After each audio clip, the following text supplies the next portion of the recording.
मायका और ससुराल, एक औरत की दर्द भरी कहानी। जब बेटी शादी करके घर से जाती है तब वो किसी के घर की बहू कहलाती है। फिर आपके घर एक बेटी बहू बनकर आती है। अपनी हंसी से वो यूँ पूरे घर को महकाती है। इस तरह बेटी ही बहू और बहू ही बेटी कहलाती है। आइए मैं आपको ऐसी ही एक बहू की कहानी सुनाता हूँ जो अभी अभी बेटी से बहू बनी है।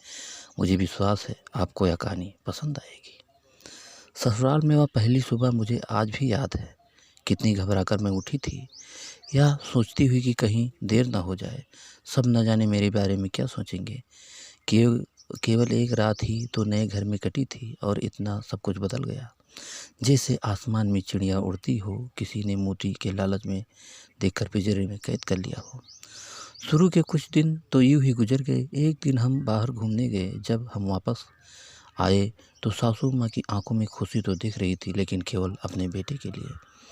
मैंने सोचा कि शायद नया नया रिश्ता है, एक दूसरे को समझने में कुछ वक्त लगेगा, लेकिन समय ने जल्द ही एहसास करा दिया कि मैं यहाँ बहू हूँ, इसीलिए मैं जैसे चाहूँ वैसे नहीं कर पाऊँगी। कुछ कायदा और मर्यादा है जिसका मुझे पालन करना होगा, जैसे कि धीरे धीरे बात करना, धीरे से हंसना, सबके खाने के बाद खाना खाना। यह सब आदतें मुझे अपने आप आ गई। माँ से भी बात कम होने लगी, जिसकी वजह से मुझे पीहर की याद आने लगी। ससुराल में पूछने पर कहा गया कि अभी नहीं, कुछ दिन के बाद जाना। जिस पति ने शादी के समय कहा था कि आपकी बेटी पास में ही तो है, अभी भी आ जाएगी, उसके भी सुर बदल गए। अब मुझे धीरे धीरे यह समझ में आ गया था कि शादी कोई बच्चों का खेल नहीं, इसमें केवल घर नहीं बदलता, पूरी ज़िंदगी बदल जाती है। अब मैं कभी भी उठकर अपने पीहर नहीं जा सकती, यहाँ तक कि पीहर वालों को भी मुझे मिलने के लिए पूछ कर आना पड़ता। पीहर में जोर जोर का हंसना, कभी कभी भी चला जाना, रसोई से कुछ भी उठाकर खा लेना, अपनी मर्जी का करना, यह सब आते बदल कर रह गई। अब मुझे समझ में आने लगा था कि क्यों विदाई के वक्त सभी लोग मुझे गले लगाकर रो रहे थे। असल में मुझसे दूर होने का एहसास उन्हें हो रहा था, लेकिन एक बात और थी जो उन्हें अंदर ही अंदर परेशान कर रही थी कि अब जिस सच्चाई से मुझे इतनी दूर रखा गया, वह सच्चाई मेरे सामने आने वाली थी। पापा का यह झूठ भी, मैं उनकी बेटी नहीं बेटा हूँ, अब और दिन नहीं छुप पाएगा, जो कि उनकी सबसे बड़ी चिंता थी कि अब उनका बेटा, जिसको कभी भी बेटी होने का एहसास नहीं कराया था, जीवन के इतने बड़े सच के सामना करने जा रही थी।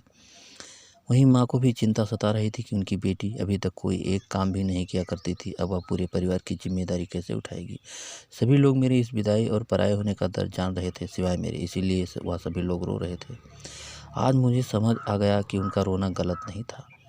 यह हमारे समाज का नियम है कि एक बार बेटी डोली में विदा हो गई तो वह उस घर के लिए केवल मेहमान ही रह जाती है। फिर कोई चाहे कितना क्यों ना कहे कि यह घर आज भी उसी का है, सच तो यह है कि वह कभी भी यूं ही अपनी पीहर नहीं जा सकती थी। चाहे कितनी भी समस्या और परेशानियां क्यों ना आ जाए, मुझे ही हल करना, हंसते हुए या गप छुपाते हुए। दिल से उसे अपना कर देखो, गले एक बार लगा कर देखो, भूल जाएगी मैका अपना, बहू को बेटी बुला कर देखो। तो दोस्तों, आपको कहानी कैसी लगी कमेंट करके ज़रूर बताना। धन्यवाद।